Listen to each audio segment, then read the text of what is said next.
On a eu l'opportunité de racheter un fonds de commerce de mécanique et carrosserie.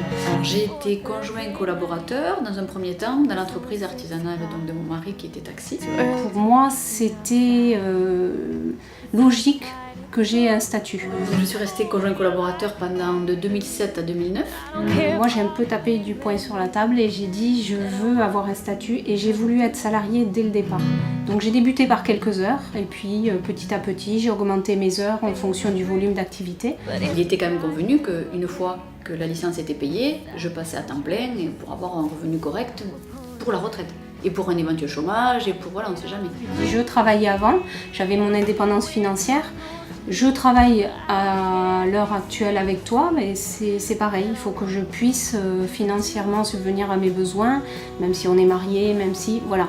Si jamais il y a quelque chose, je sais qu'au moins j'aurai droit à quelque chose derrière.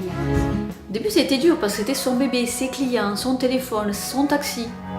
Et en fait, une femme d'artisan, elle fait tout. Ça m'arrive même quelquefois d'aller un peu dans l'atelier, faire des teintes de peinture quand il faut les faire, mais très peu quand même. Mais bon, ça m'arrive. Il m'a vue un peu comme une rivale, alors, parce que les gens m'appréciaient. Des fois, les gens me demandaient « Oh, c'est Carole qui peut venir nous chercher ?» C'était lui le patron au départ. Et ça, au début, ça a été un peu dur.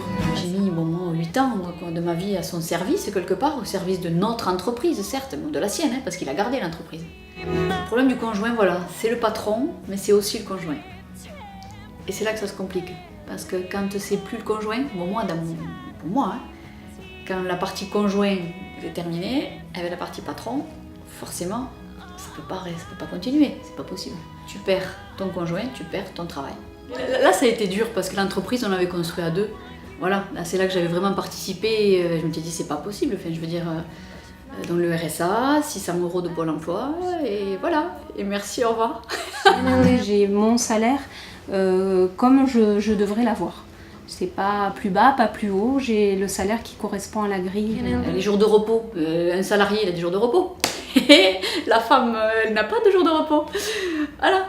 Moi, tous mes dimanches, tous mes week-ends, je les ai passés à travailler tout le temps. On n'est pas malade non plus. Les RTT, ça n'existe pas. Quand j'ai maladie, ça n'existe pas. Parce que souvent, on me dit « Oh, mais mon Dieu, tu travailles avec ton époux, mais quelle horreur !» J'ai dit « Mais pas du tout. » Moi, je vois, bon, par rapport à ma fille, ne serait-ce que ça, je suis très, très libre. Donc, séparer le perso du pro, c'est compliqué.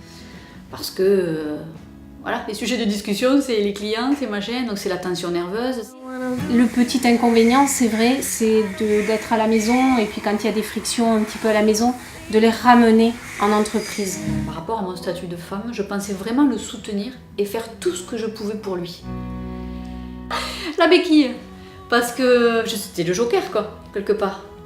Et hop, tu peux aller, hop, hop, il m'appelle, tu peux. Alors là, je lâche quoi que je sois en train de faire à la maison, du ménage, machin, n'importe quoi. Ben, tu lâches ta serpillère, tu lâches ton truc. Ça serait très compliqué pour nous de travailler pour quelqu'un d'autre. Tout simplement, chacun de son côté, rentrer le soir, se raconter notre petite journée, mais ça serait un petit peu compliqué, ouais. Parce qu'on est vraiment complémentaires. I want you, you know.